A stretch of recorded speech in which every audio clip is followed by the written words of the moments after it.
How a single pilot reversed a doomsday tide in deep space. The silence is the worst part. It's a deep, bottomless quiet that just swallows the frantic beat of your own heart. One moment, your ship is a symphony of quiet hums and the gentle whisper of the ion drive. The next, nothing. Just a tomb-like stillness, broken only by the shriek of a single, horrifying alarm. Outside the cockpit, the stable, diamond-sharp stars begin to smear into dizzying streaks. The ship is spinning, out of control and blind. A voice, strained but fighting for composure, cuts through the black. "Mayday, Mayday! This is Commander Alex Ryder of the Starship Odyssey. I've got a catastrophic failure.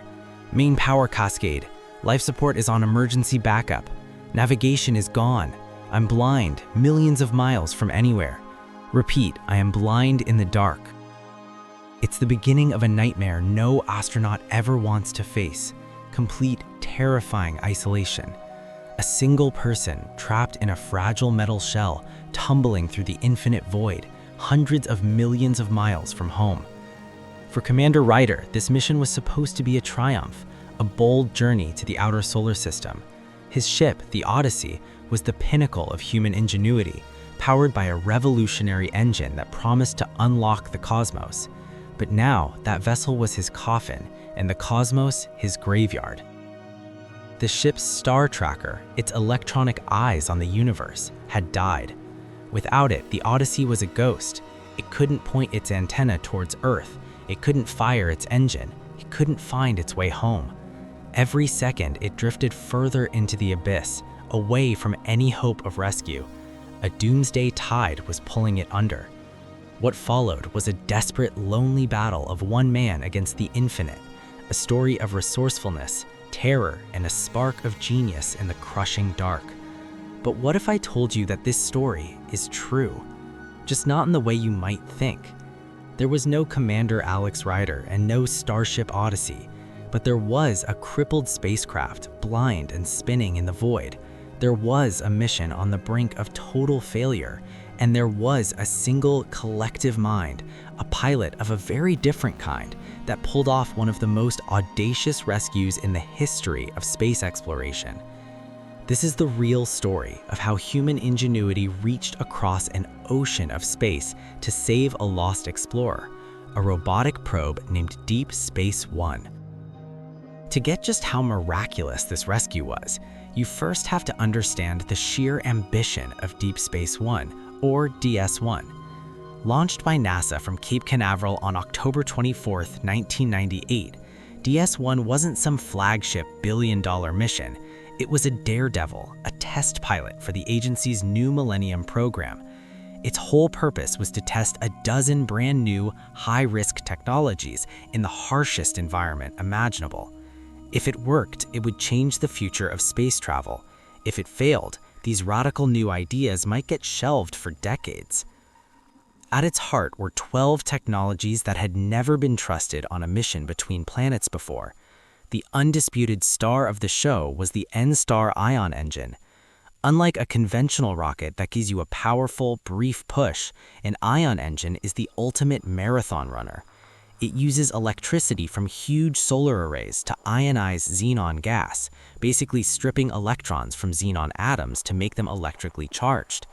An electric field then shoots these ions out the back at incredible speeds, up to 90,000 miles per hour. The thrust you get is astonishingly gentle. At full power, it's the same as the weight of a single piece of paper resting on your hand. But here's the magic. It can keep that thrust going not for minutes, but for months or even years. This constant whisper-light push lets the spacecraft build up tremendous speed over time, going faster and further on just a fraction of the fuel a traditional rocket would need. DS-1 was the first NASA spacecraft to use ion propulsion as its main engine, paving the way for future missions like Dawn, which orbited 2 different objects in the asteroid belt. Another revolutionary piece of tech was an AI called AutoNav for autonomous navigation. Instead of needing constant instructions from Earth, AutoNav was designed to see the stars, recognize patterns in nearby asteroids, and figure out its own position and trajectory. It was the first step towards creating truly self-reliant robotic explorers. The mission plan was bold. First, prove the tech works, then use those new abilities to go on an extended mission. The first target was an asteroid, 9969 Braille. After that, the plan was to push even further out to visit a comet, which eventually became 19P Borrelli. For the first year, DS-1 was a huge success. The ion engine, after an early hiccup, performed beautifully. The probe flew past asteroid Braille in July 1999, and even though the software glitch meant the main camera was pointing the wrong way at the closest moment, the mission was proving its worth. The team was thrilled, and NASA greenlit the extended mission to chase down a comet. With its ion engine purring, DS-1 was gracefully sailing through the solar system.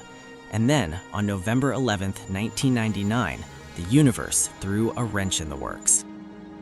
The part that failed wasn't one of the experimental, high-risk toys. It was a standard, off-the-shelf piece of hardware, the Star Tracker. A star tracker is basically a small camera that constantly takes pictures of the background stars. It compares those pictures to an internal map of the sky, and by doing that, it tells the spacecraft its exact orientation, which way it's pointing. Without a star tracker, a spacecraft is lost. It can't point its main antenna towards Earth. It can't fire its ion engine in the right direction to thrust. It's like being a sailor on the open ocean who suddenly lost their compass, their sextant, and their view of the stars, all at once. You know you're on the water, but you have no idea which way you're going. When DS-1's Star Tracker died, the spacecraft's onboard AI did exactly what it was programmed to do in a crisis. It went into safe mode. It shut down everything non-essential, including the ion drive, and used its last known position to point itself towards the sun to keep the batteries charged. Then, it started a slow, continuous spin to stay stable. And there it sat, spinning gently, waiting for instructions it could now barely hear. On Earth, at NASA's Jet Propulsion Laboratory, the mood was grim. The spacecraft was over 150 million miles away. A round-trip radio signal took almost half an hour. Pre-launch simulations were perfectly clear about this. A permanent star tracker failure was a fatal, mission-ending event. The team had a dead spacecraft on their hands. The mission to Comet Borrelli was gone. The whole thing was over. And this is where the story comes full circle. The isolation our fictional commander felt, that was very real for the team at JPL. Their explorer was lost in the dark, and they were the only ones who could hear its faint cries for help. The team was small, but they were brilliant. Leading them was the mission's chief engineer, Mark Raymond, and Raymond's team refused to give up. As he later put it, this wasn't a failure, it was a new, unscheduled test of their own ingenuity. The doomsday tide was rolling in, but the pilot, the collective mind of the JPL team, was about to start pushing back. The problem was a cascade of impossibilities. To save DS-1, they had to regain control. To do that, they needed to upload new software. To do that, they needed a high-speed data link. To get that, they had to point the spacecraft's big high-gain antenna precisely at Earth. But to point the antenna, the spacecraft needed to know which way it was facing, which it couldn't do without a working star tracker. It was a perfect, maddening catch-22. The key was locked inside the room. The team decided to attack the puzzle one piece at a time. First step, just find Earth.